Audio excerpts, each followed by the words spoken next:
online talk. Sorry. And welcome to our 6th online talk in our series of inspirational women's stories from the home of the mother of Methodism herself, Susanna Wesley. Today we welcome Doctors Ruth Slatter and Hannah Wilson from the School of Geography at the University of Hull. Ruth's research interests has a focus upon the contemporary and historical geographies of religion, faith and spirituality. Until recently, I was totally unaware of the discipline of historic geography, but am now absolutely fascinated how the physicalness of place and environment has on social history. Hannah's research interests lie in female history and experience, and her PhD examined the financial impact of widowhood upon the wives of the men killed in the Civil War. Over the past 18 months, Hannah and Ruth have been the principal investigators for a British Academy funded research project entitled Jumpers, Umbrellas and Plastic Bags, Material Culture and Women's Everyday Experiences of Methodism since 1945. And using the women's collection here at the Old Rectory as their starting point to examine how objects can tell the untold story and often overlooked story of personal faith and female contribution to and within Methodism. Originally, it was proposed that there would be collaborative workshops with women coming together to share their stories, but COVID hit and other virtual investigation techniques had to be used, which I am sure Hannah and Ruth are just about to tell us all. Before we start, a little housekeeping for the event. Hannah and Ruth will speak for about 40-45 minutes, and there will be time to take questions from the participants after their talk. As we are about to start, we're all on mute, aren't we? As we're all ready, let's get started.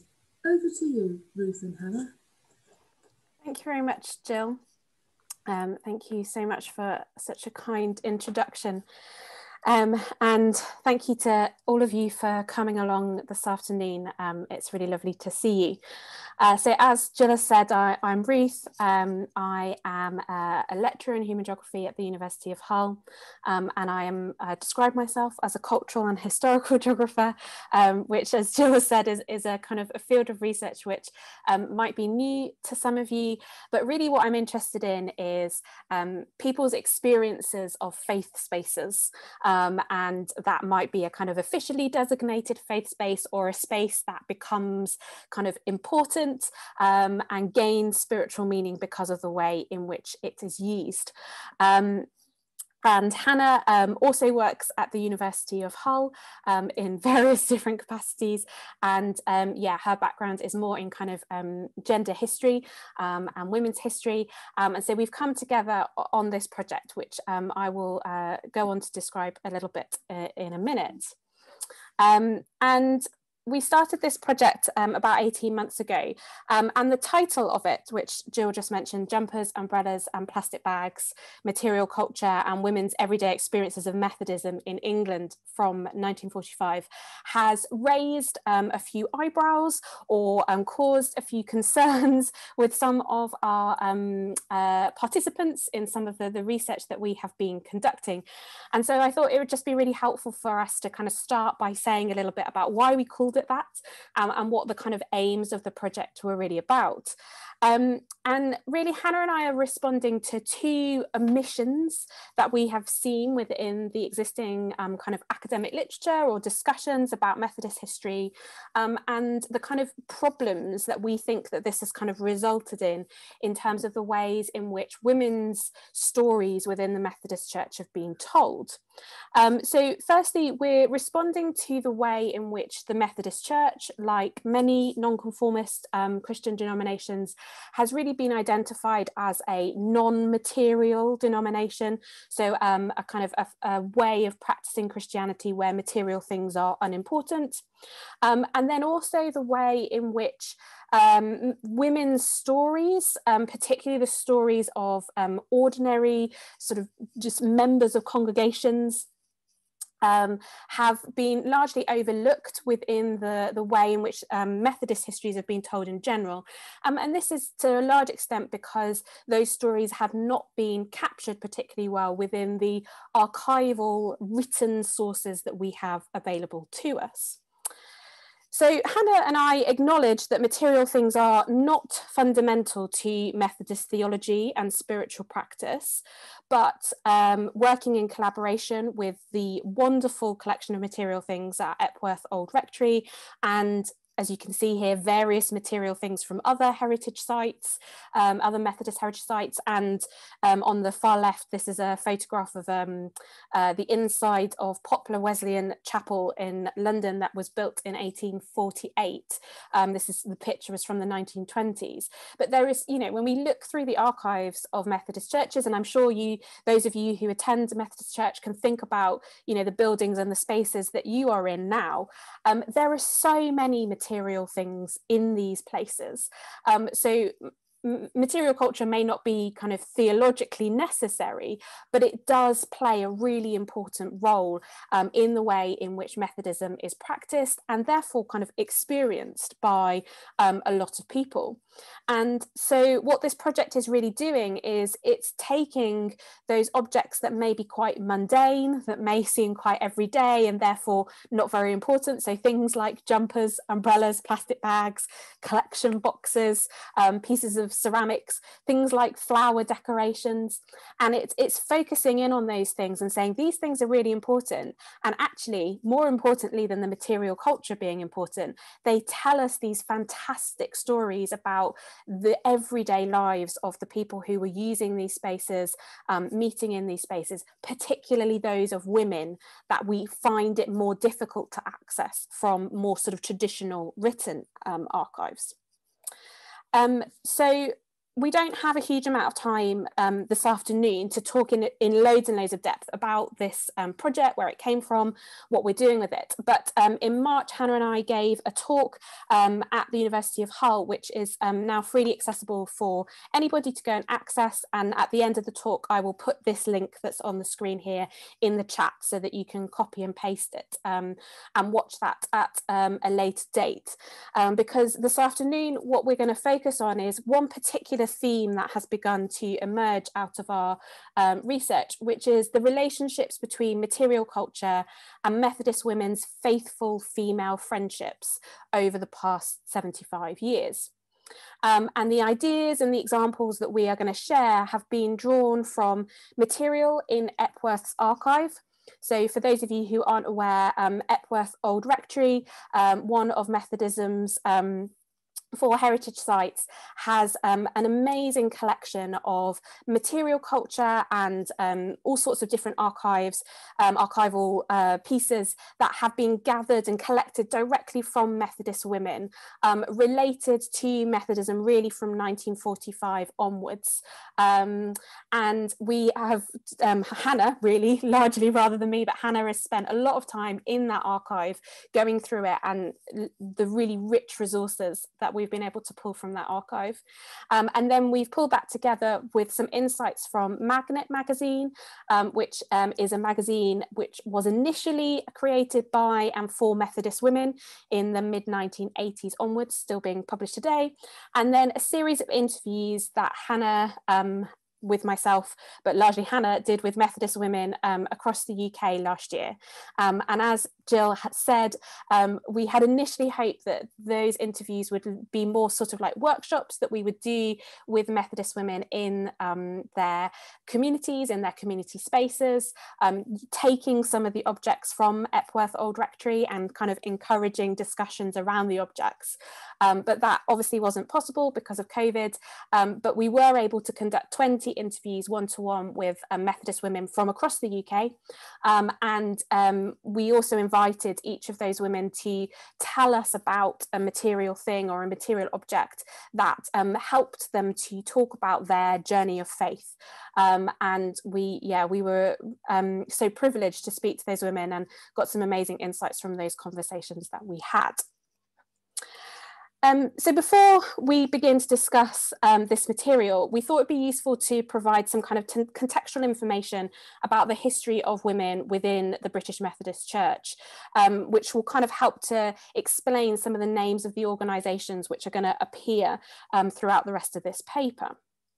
So, as many of you will be aware, not least from exhibitions at Epworth Old Rectory and these fantastic series of talks from Susanna's Kitchen that have been organised over the last year, women have played a fundamental role in the leadership of the Methodist movement since its inception. While lots and lots and lots has been written about female leaders, missionaries, ministers, there has been much less written about the everyday practices of ordinary female congregants and their lived experiences of Methodism.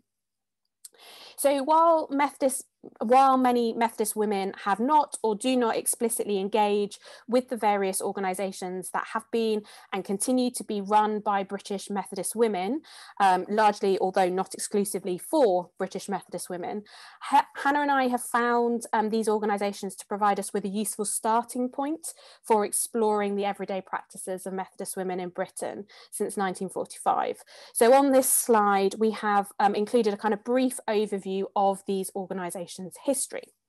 So we begin in 1858 with Women's Work, which was established to train and support female Methodist missionaries and encourage women to raise money for Methodist missionary work overseas. Then in 1945, Women's Fellowship was established to equip Methodist women to respond to Britain's post-war health and welfare issues.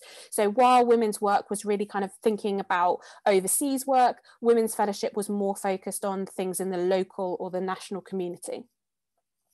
These organisations were then amalgamated in 1987 to form Women's Network, which was referred to just as Network. And this sought to encourage, enable and equip women, whether group goers or not, to participate fully in church and community life. Now, each of these organisations, so Women's Work, Women's Fellowship and Network, were run from within the Methodist Church and were supported by staff employed by the church until Network was discontinued about 10 years ago, or 10 years ago now. So as a result, in 2011, a group of Methodist women established Methodist Women in Britain, which we will refer to as MWIB, and this is an independent charity run by volunteers.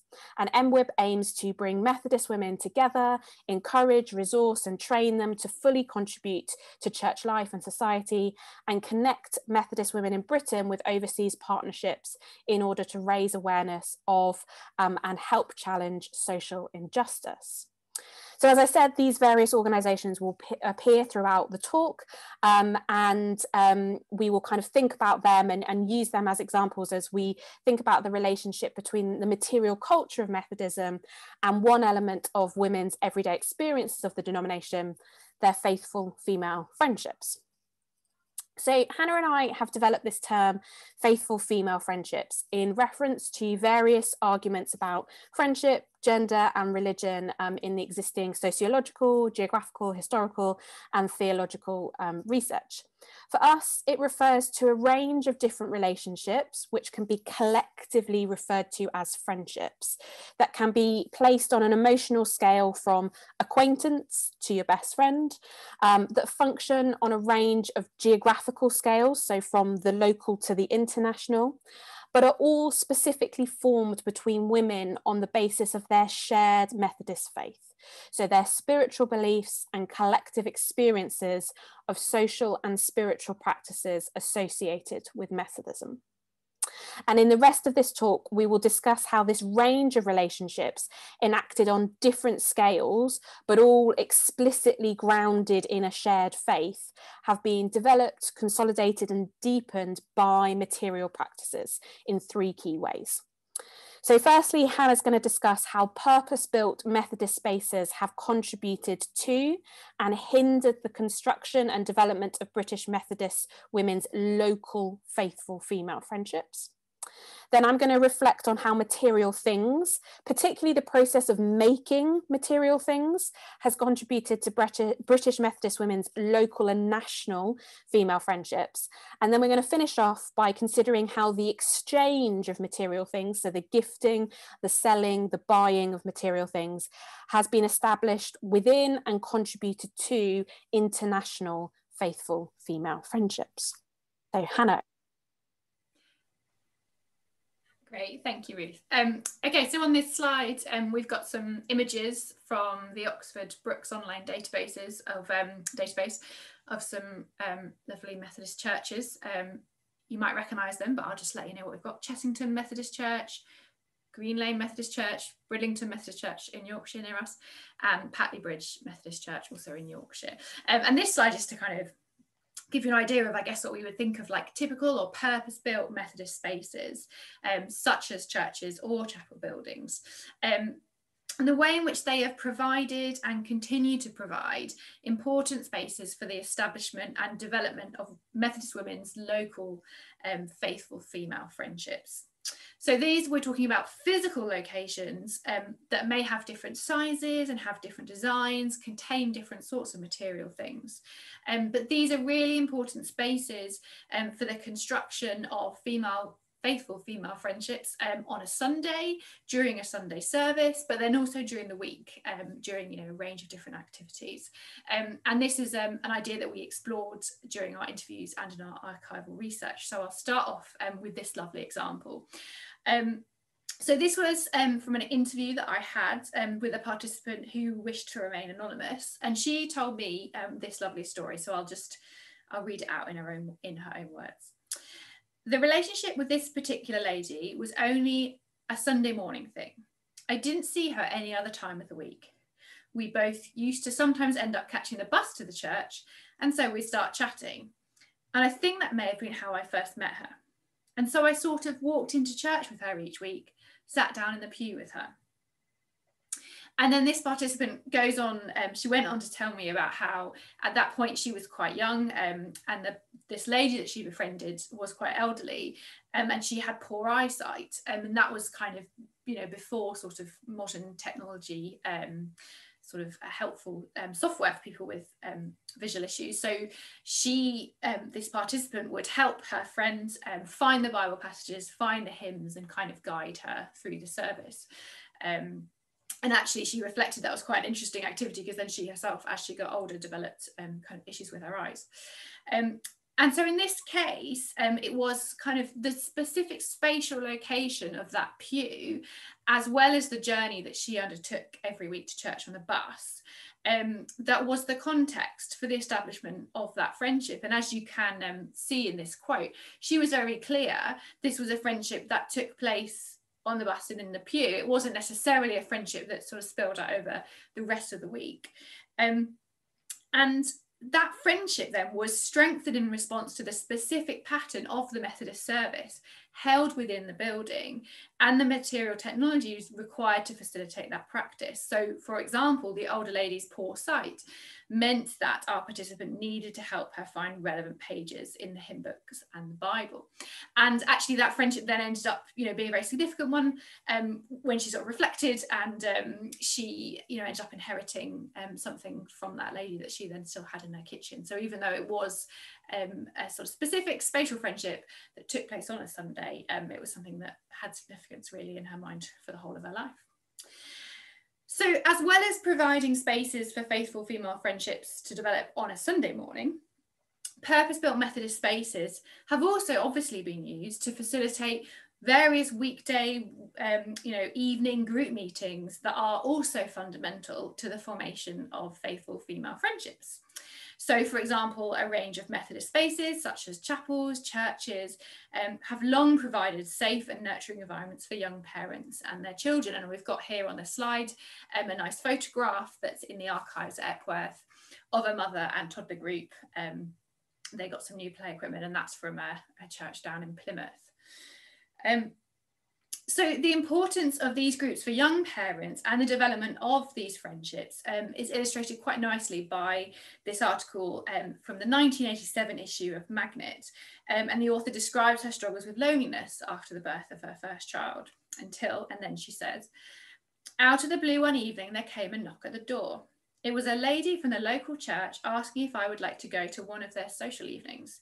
We had competitions and discussions and I was made thoroughly welcome. So much so that in no time I was back to my old self with many new friends. And that comes under the headline, I Was Lonely. And it's a kind of a lovely story of the ways in which the church can provide that kind of reaching out to people when they're in that vulnerable state, and sort of provide them with the network and the connections to lift them up again. So one of the things Ruth and I have really been interested in is the ways in which, particularly for women, at specific moments in their life course, so for example, young motherhood for this woman, faithful female friendships have been formed and enacted in various areas of Methodist buildings throughout the week. So not just on a Sunday, but all the way through the week. However, Methodist church spaces have not always provided an appropriate context for the formation of faithful female friendships. And some women have had to seek alternative spaces that provide a more suitable physical space in which to establish and nurture their relationships. So we've got this example from one of our interviewees, Anne. So she explained to me that until recently, she had not engaged with her church's women's group when it was mainly for the over 90s. In fact, she admitted that she slightly dreaded me asking her that question about whether or not she was part of a women's group. But she said that having discussed this problem with some of her female friends from church, they had agreed that by not meeting with other Methodist women, they were missing out on something. And so as a result, Anne and her friends decided that they wanted to form an informal group of their own. And this is how she described the value of that group. She said, to have a group of Methodist ladies all together with no responsibilities, just to be able to sit and talk. And the conversation goes all sorts of ways.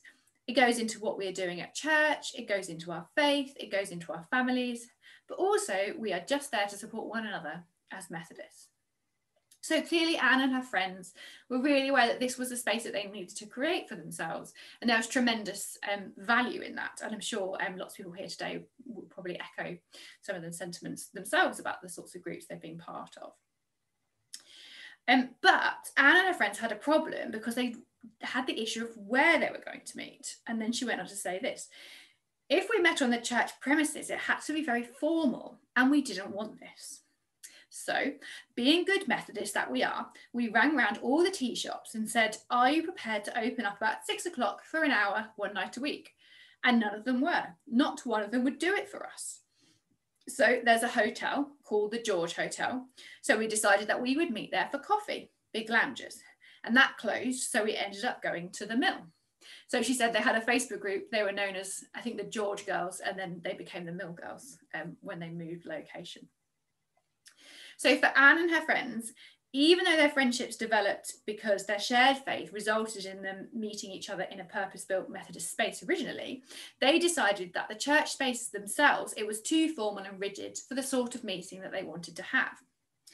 So despite their effort to seek an informal but appropriate location for their meetings, such as a tea shop, these gatherings ended up happening in a space that might be considered the very antithesis of a Methodist or sacred space, which was a pub. However, even though Anne was clear that there was nothing about the pub and its environment that particularly marked it out as sacred or like a church, the conversations and the friendships that were flourishing within it made it very much an extension of a Methodist space. So therefore, during the course of any ordinary week, various parts of purpose-built Methodist spaces have facilitated and obviously continue to facilitate the establishment and nurturing of faithful female friendships. Their physical design and the activities that occur within them create spatial contexts in which women can meet, get to know each other, and build networks of practical, emotional, and of course, spiritual support. Often these spaces become particularly important locations for the development of faithful female friendships at specific moments in the course of women's lives, such as in the example earlier, early parenthood or retirement, for example. However, it is also important to acknowledge that purpose-built Methodist spaces have not always been the most appropriate place for the continued development of these types of friendships. Associated with formal gatherings, they can hinder more sociable or informal interactions that are often an essential part of women building relationships in their local area and developing an appreciation for how they can best support each other.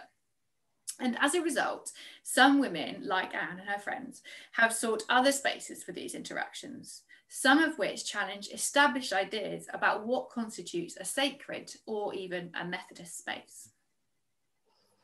So in addition to considering how physical spaces have contributed to faithful female friendships on a local scale, Hannah and I are also interested in how smaller, often quite mundane, pieces of material culture have played a significant role in the development and consolidation of faithful female friendships within Britain's local and national Methodist communities.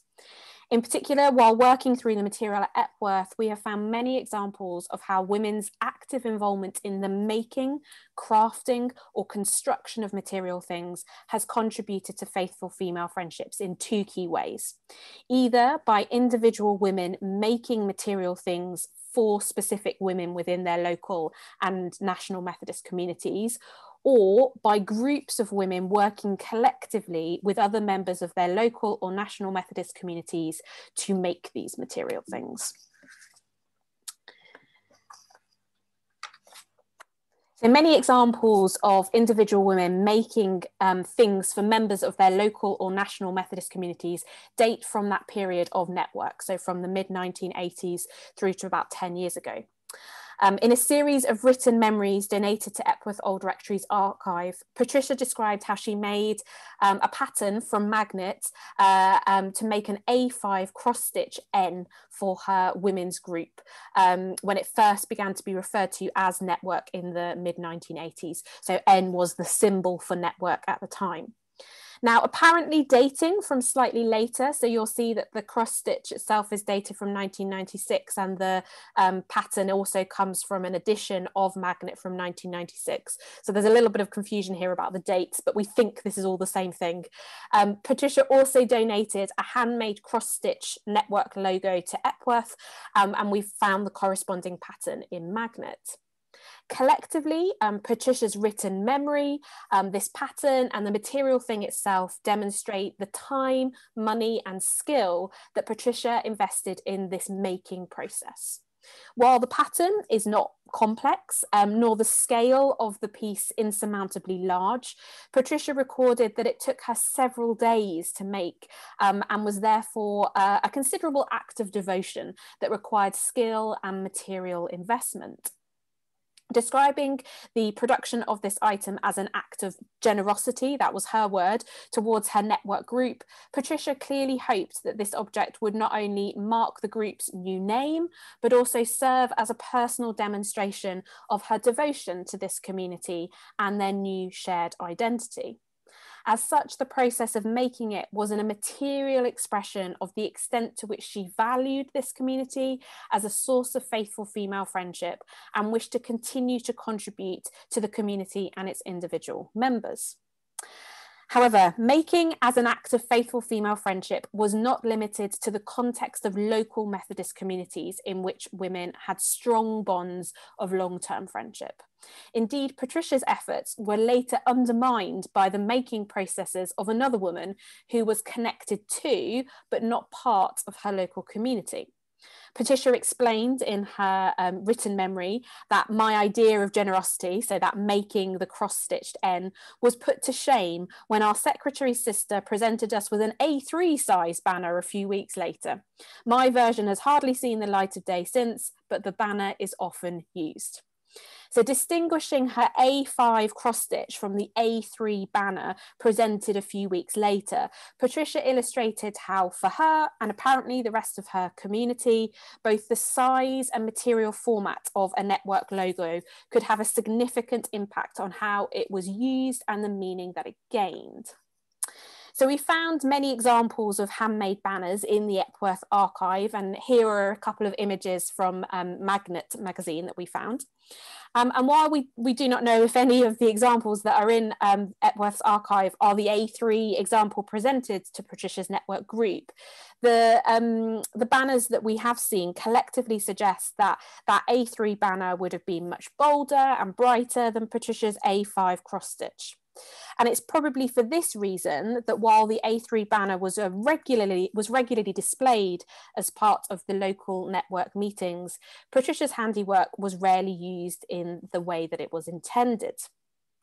The train of Patricia's comments also suggests that this was of great sadness to her, and once again emphasise how she'd intended the object and the time and skill that she'd invested in it to be a public display of her commitment to this community. But more than this, it appears that Patricia's disappointment was also a response to the difference between her position within her network group and the relationship that the woman who made the A3 banner had with this community. So Patricia's reflections imply that this woman had only tangentially linked to the local network group, describing her as the sister of the group's treasurer rather than a core and regular member. Furthermore, from what Patricia has said, we can extrapolate that the banner maker was kind of asked to do this rather than being inspired to do so on the basis of her connection to and with the other women in the group. And this all suggests that Patricia felt that her material act of generosity had been unfairly overlooked for a more materially complicated and impressive piece of work, but a less emotionally meaningful object. So while highlighting how Patricia engaged in a process of making to construct a material statement about the importance of and her commitment to the faithful female friendship she had formed through her local network group, this example also complicates the process. It demonstrates how material things were not only gifted and exchanged between women with close ties of friendship or long-term experience of mutual support. Instead, the national scale of network meant that women also engaged in acts of friendship that supported the actions and development of a local network group that they knew little about, because doing so was also a means of furthering the broader purposes of the national network movement that they were part of. Similarly, the establishment and development of faithful female friendship through practices of collective making have often occurred on both a local and national scale.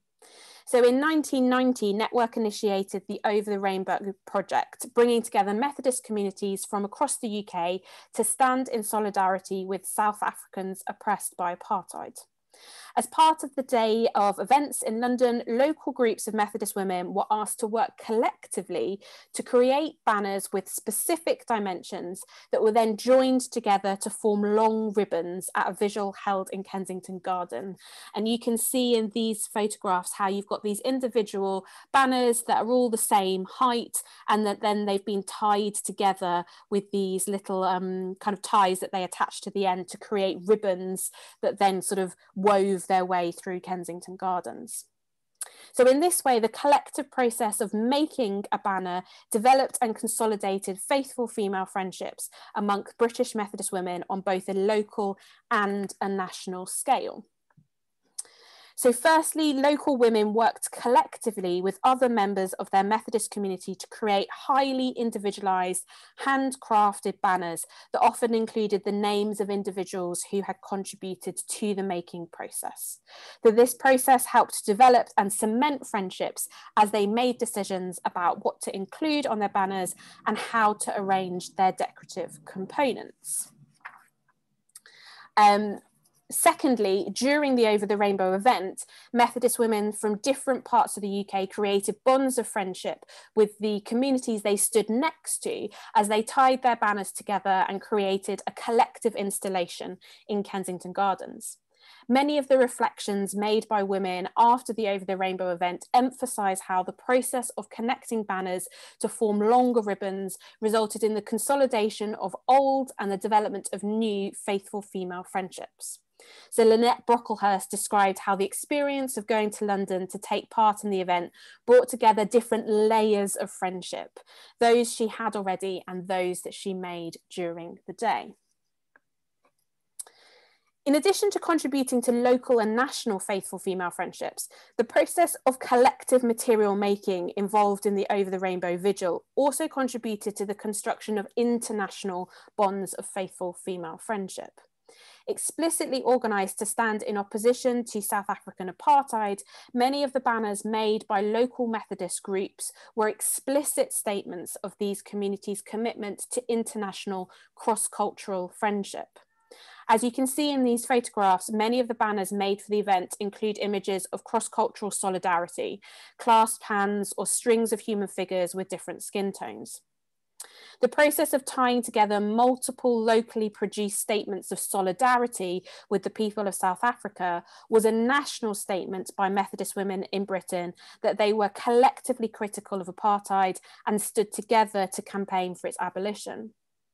However, much more than this, the symbolism of these communities chose to include on their banner was also a visual and material hand of friendship to the people, particularly the women of South Africa. Indeed, Lynette Brocklehurst explicitly reflected on how the event not only helped her to develop local and national faithful friendships, but was also a means of expressing her commitment to her sisters in South Africa, and that was the language that she was using. Although Over the Rainbow was a particularly large-scale event at which Methodist women from across the country were explicitly encouraged to use material things to engage in expressions of international faithful female friendship, it is definitely not unique. And throughout our research, we have found many examples of material culture, particularly practices of material exchange, so that giving, receiving, gifting, buying, etc., playing an important role in the construction of international faithful female friendships. Now, of course, such international relationships are very different to faithful female friendships developed and enacted on a local or a national scale. The local female friendships we have discussed have often involved regular contact and tangible examples of practical, emotional, and spiritual support. On the national scale, many of Methodism's faithful female friendships have taken place within the context of official established organisations such as Network, which have created a context for women to meet at regularly organised events and feel connected through their shared sense of identity and purpose. Connections between British Methodist women and the international community of Methodist women are more difficult to demonstrate or define. However, established within theological frameworks of belief in a shared God, collective appreciation of the power of prayer, and the rhetoric of familiar or friendly relationships associated with Methodist commitments to social justice, neither an in-person meeting or necessarily a personal connection appear to be prerequisites for the development of a meaningful, faithful friendship. Nevertheless, we do need to be aware of the potentially problematic power dynamics within the international faithful female friendships we have found during the course of our research. Growing public awareness of the long-term impacts of empire, colonialism, and slavery remind us that care needs to be taken when considering the extent to which relationships between British Methodist women and women in the international Methodist communities would be described as friendships by all. There is an implication within friendship of a sort of equal relationship. Would everyone use that word? However, it would also be disingenuous to overlook the importance that women within the British Methodist Church have placed on developing and investing in true faithful friendships with women beyond their national networks. As a result, we'll now move on to the final section of this talk and discuss an example of the way in which material things, particularly when used as part of exchange processes, have played a significant role in the development and consolidation of international faithful female friendships. Okay, so we have found lots of examples of material things contributing to the construction of frameworks of female support within the international Methodist community. And I'll just finish up now with just one example, but like I say, we have found lots of similar things to this. So this is you can see on the slide Mary Jefferson. And in 1996, she was the representative of the British Methodist Conference to the Sierra Leone Methodist Conference. And during that trip, she visited the Displaced Women's Skills Development Workshop in Freetown, which was actually initially set up using a grant from Network in Britain. And there are lots of kind of accounts of that trip, newspaper articles, personal accounts from Mary of that trip. And her experience highlights how the exchange of material things can consolidate international networks of faithful female friendships. So Mary herself explained how the women in the workshop that she visited were learning, and this is her words, traditional tie-dyeing, dressmaking and tailoring, basic literacy and numeracy, and above all, supporting one another and deepening their faith.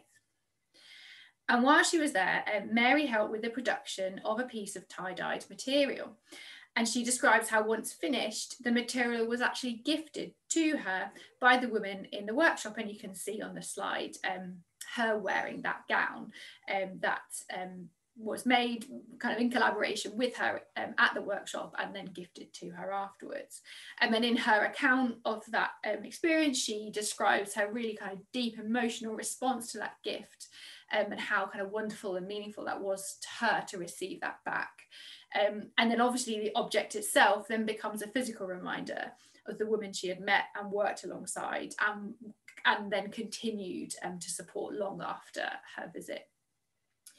So similar pieces of tie-dyed material that were created in that workshop created connections of faithful female friendships well beyond Mary and that event with the women of the Displaced Women's Skills Development Workshop in Sierra Leone, because other pieces of material that they had made were brought back to the UK to be sold to raise money back for the workshop and this community of women.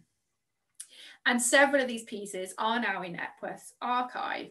And on the left side of the slide, that is an image that I took of a piece of material. So it's not, you can probably tell it's not the gown that Mary's wearing, but it's obviously a very similar colour fabric, and the sort of what they've used to make the N is probably the same thing. So one of them has a network N, and there's a couple of other ones that are just beautiful different colours and tie-dyes. So functioning in quite a significantly different way to the material gifted to Mary on her visit to the workshop, these pieces of fabric became commercial products marketed and sold to Methodists in the UK. However, unlike many material things that are purchased with little thought, probably, for who made them, the sale of this particular tie-dyed material was explicitly associated with an act of female friendship. Obtaining the product was less important than supplying the funds that would financially support the community who had made it. And the fact that several of these pieces have since been deposited in the Epworth archive highlights how they have retained this meaning for the subsequent 25 years. The women who purchased them still understanding them as an act of friendship within that international Methodist community. And so this demonstrates how faithful female friendship is not limited to tight-knit or tangible expressions of friendship on a local, national or international scale. Within the Methodist community, faithful female friendships often develop between women who have never met or do not even know each other's names. As a result, these friendships are principally established in prayer and a shared sense of identity as a result of their faith in God and experience of Methodist practices. And within that context, the exchange of material things can play a very significant role, providing something tangible to inspire or remind individuals of their commitment to each other. Thanks, Anna. So to conclude, it's important to emphasise the complicated and variable nature of faithful female friendship. While it is consistently established within the context of a shared faith and a set of spiritual beliefs, it never looks the same in any two scenarios or circumstances.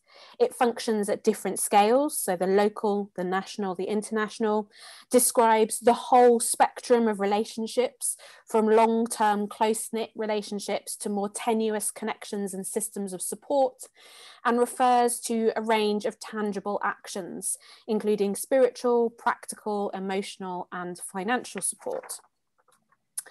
However, what we really hope that you will take away from this afternoon's talk is that despite the complexity of faithful female friendships within the Methodist communities we are studying, material things and practices of material making and exchange have often played an important role in developing and consolidating these friendships. This has taken many different forms. Purpose-built Methodist spaces have provided not uncontested physical locations for these friendships to develop. Practices of making have created opportunities for women to demonstrate their appreciation for their faithful female friends or develop these friendships through collaborative processes of creation. And processes of material exchange through gifting, selling and buying objects have also transformed often simple or mundane material things into important symbols of international friendship and support. So as we end, it's really important to say that the examples we have shared today really only scratch the surface of the rich wealth of material that we have found while we've been working through the Epworth Archive. And to all of you who have donated anything to the Epworth Archive, thank you so much. Hannah and I hugely appreciate it. We have found so much amazing material that we're working with. So we really do hope that we can continue to share more of our ongoing research in the future as it develops, and we really welcome any questions that you might have about anything that we have shared today. Thank you.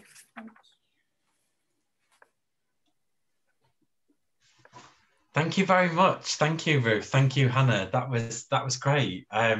Really fascinating. Now, as we've been invited, are there, before we open it up to any questions, Jill, I just wondered, Jill, that's Jill Crawley, if there's any comment you'd like to make yourself before we get into questions from the group, from the floor, as it were.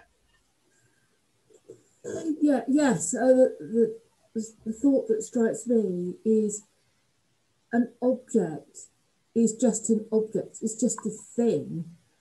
You've got to have the story behind it to understand its, to really sort of comprehend its meaning and its significance and its relevance.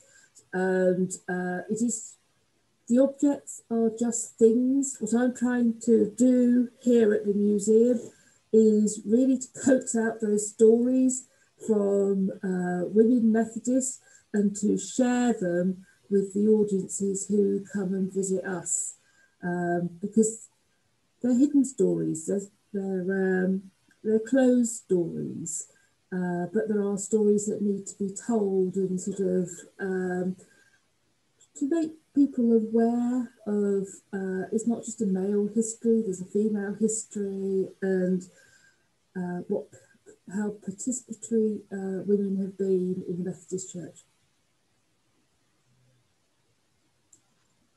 Yeah, I wondered if I could ask the sort of reception that you referred to a little at the beginning in sort of academic circles about the research itself, and I think not just about the sort of the age of some of these items, that they're not all sort of like really what are conventionally considered historic objects. So I just wondered what sort of reception, if you could just say a little bit more about in academia, in the sort of circles that you move in professionally, having this as a focus, having such recent material culture. I'm just interested if you had anything to comment on in that.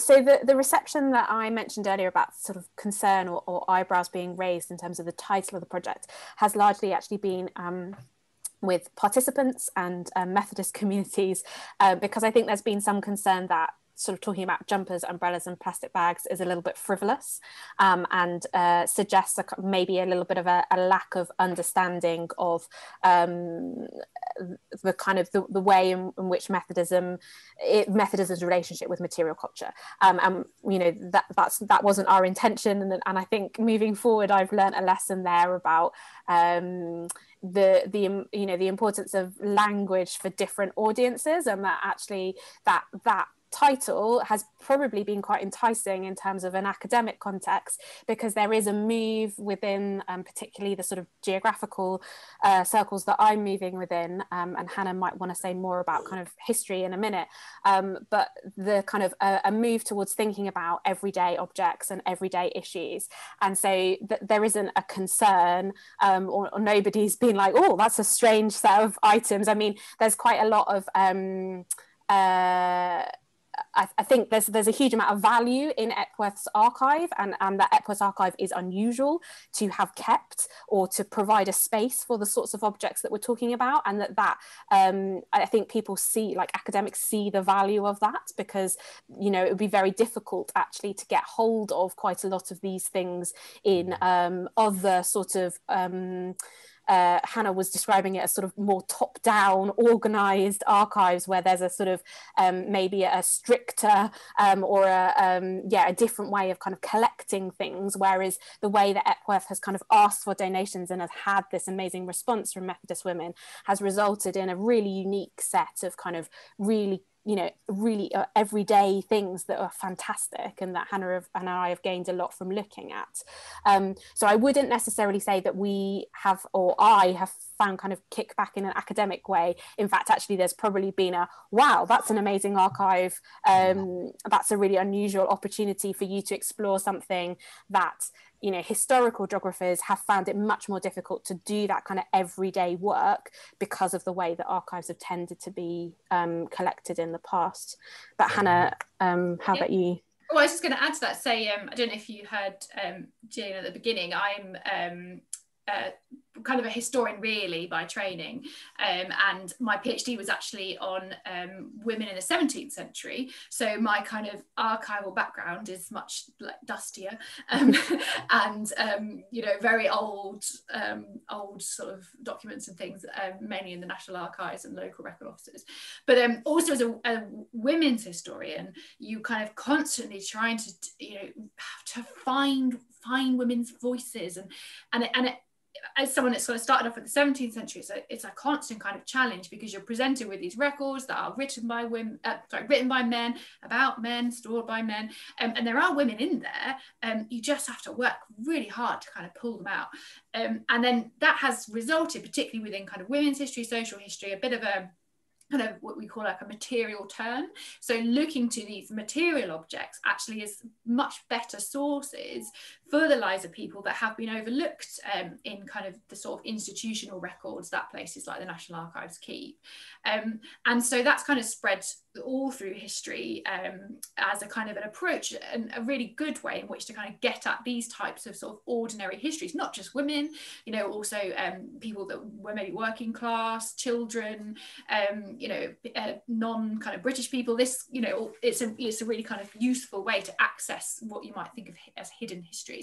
So in that sense, this archive is amazing, and you know, not just because it's not kind of dusty and written in horrible 17th century handwriting, but because there's just, it's just brimming with stories, and like you just said, Jill, that there's, you know, you have these objects, and then you find a story that's about that object, and then you speak to a woman and she tells you a bit more about it, and there's so much depth there, and yes, in some ways it's a bit of a challenge, because there's so much stuff and trying to kind of navigate your way through it, but it's not really difficult at all with that archive to really get a glimpse for the kind of ordinary lives and experiences of women. As someone that's a women's historian, that is something that's really hard to do often in archives, and you sort of have to take that leap yourself. Usually you have to kind of sort of think, okay, well, this, you know, it's written by a lawyer, but probably a woman was in the room, and this is probably what you were. Whereas with this archive, you can often hear the stories in women's own words, and that is that's just complete like gold dust, really. So it's been an amazing, you know, from that kind of perspective, it's been an amazing archive to work with. And the nature of it, I don't know if you heard at the beginning, June saying she's bringing some more stuff up for Jill, but this nature of it is being kind of sort of collected on a kind of community level, like people just bringing things, and it's not necessarily a kind of top-down sort of curated, this is exactly what we want, but that's wonderful, because then you end up with all sorts of things. I don't know, probably you said about that, Jen, things you never even thought you'd expect to have in the archive. I think it's going to be a difficult archive to curate in the future, because the material was so ephemeral. and it was made for single-use purpose often, using sort of cheap material. So some of those wonderful over-the-rainbow banners, of which we've got about 20, there were thousands of them made. I'm hoping there are still some in black bin bags, sort of shoved in a cupboard somewhere, but there aren't going to be very many of those left. But they're going to be difficult to conserve in the future because they're mixed media. So the sort of bits of, one of them's got a piece of sort of Grimsby fishing net on it that has been glue gunned on, and then things are coloured in with felt pen. They're going to be quite difficult to conserve and to keep maintained in sort of perpetuity. But it's so important that we do, because it tells such a story of courage and sisterhood. You know, it was when I did an exhibition on them last year, and was sort of really really inspired and sort of blown away by the stories.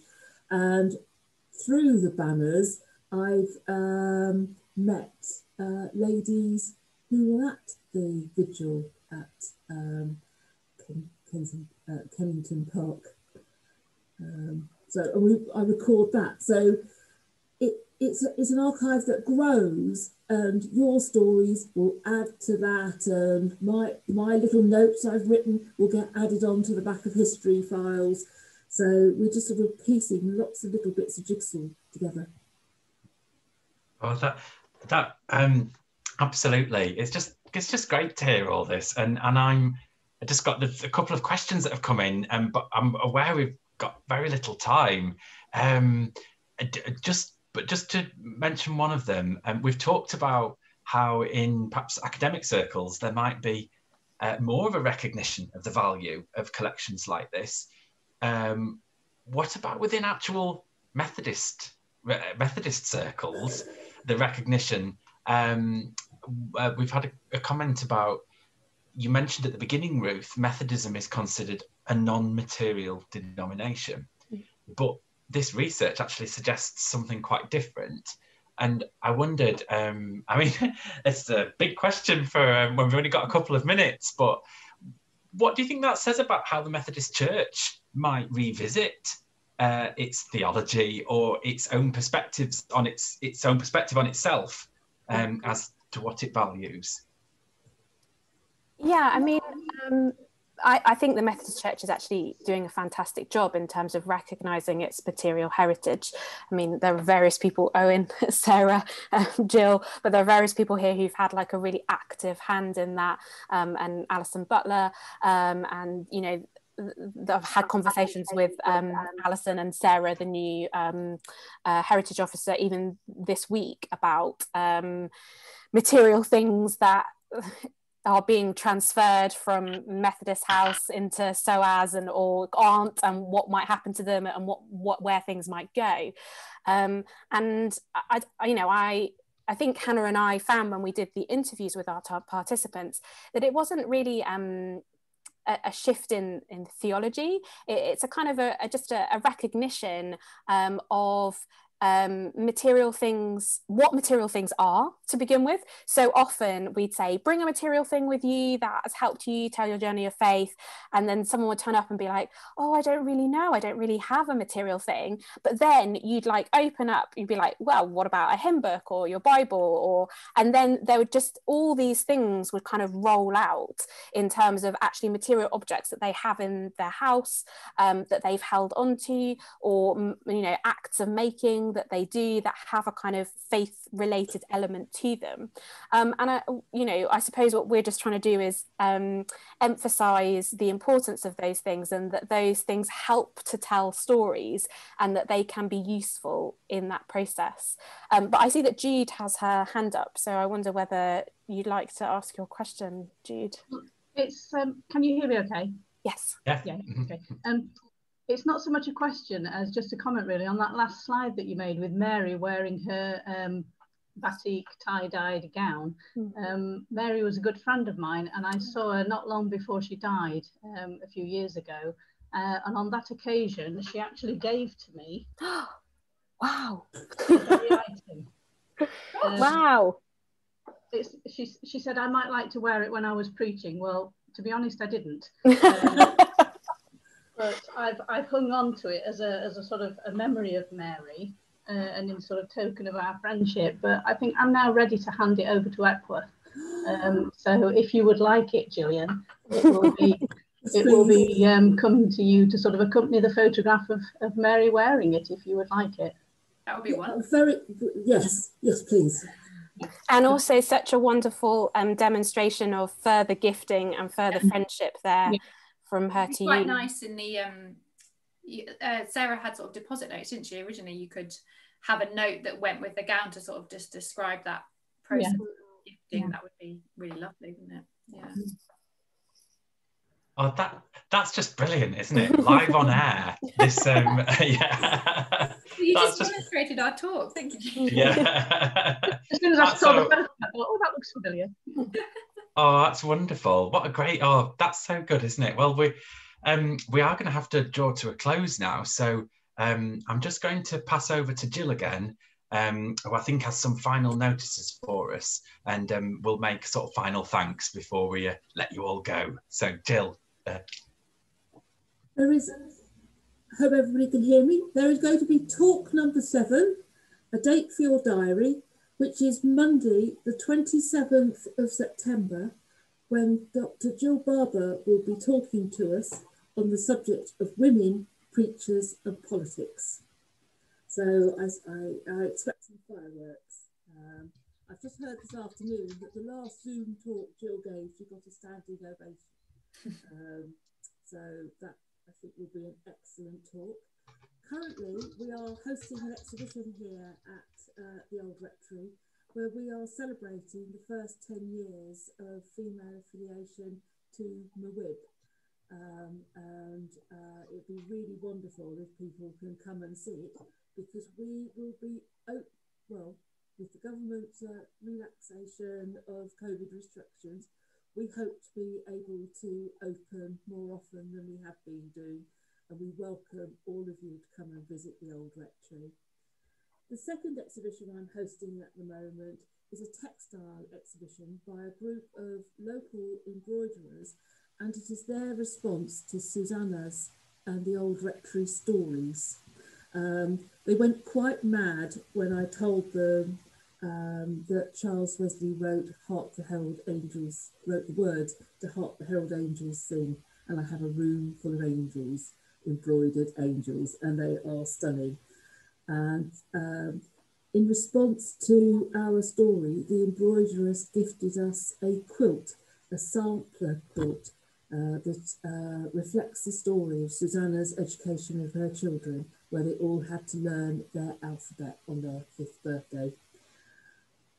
Finally, I would like to thank Ruth and Hannah for the talk they've given this afternoon. I hope we've all found something really inspiring in this. One thing I think we've all learnt is that objects need their story. Recall that story, remember that story.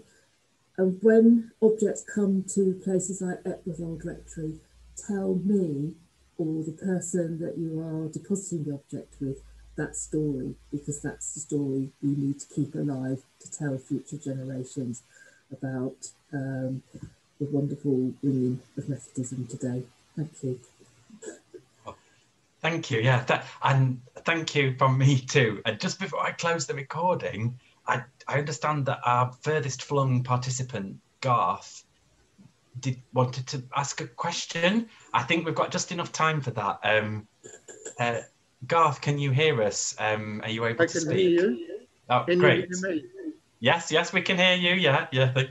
First of all, an affirmation to Ruth and Hannah, from one who is an academic geographer and a Methodist. Secondly, a question that I won't listen to the answer today because you'll be gone. But the question is, alongside the book that you've done and the research that you've done on material objects, is there a research and a book coming up on silencers? Because in terms of faithful female friendships, In our part of Methodism, we have some magnificent examples of women who have lived together in permanent, committed relationships and are passionately Methodist. It's dangerous at the parish level. It's acceptable at the district level. It's hazardous at the connectional level. Will there be a second book that goes into the silences as well as material objects? Thank you for that, and thank you for assuming that we have written a book. We haven't. There are things coming out, and we will be publishing things, and we will try and share them when they are coming out. But thank you for highlighting that. And we like silence. There are all sorts of silences, aren't there? And there are all sorts of things that are, unsaid, unspoken, and missing. That's what our research is all about, is trying to think about and find, trying to tell the stories that have been overlooked, whether those be stories about sexuality, whether those be stories about race and international communities and those international relationships. There are all sorts of issues there, those are difficult things to tell, and Hannah and I are in a privileged position because we are positioned within an academic context, and that gives us a slightly different kind of place from which to tell those stories. But yeah, we hope that we can be telling hidden stories in various different ways with the project as it moves forward. Thank you. Oh, well, thank you. Yeah, thank you very much. Thank you to everyone. And for that last question, for your response, Ruth, and Jill for hosting us. Yeah, it's been great this afternoon. So we hope we'll see you all on the 27th of September for our next talk, as Jill has mentioned, and all the best to you all, and have a good rest of the day. Thank you all for coming. Goodbye. Bye. Bye. Bye. Goodbye.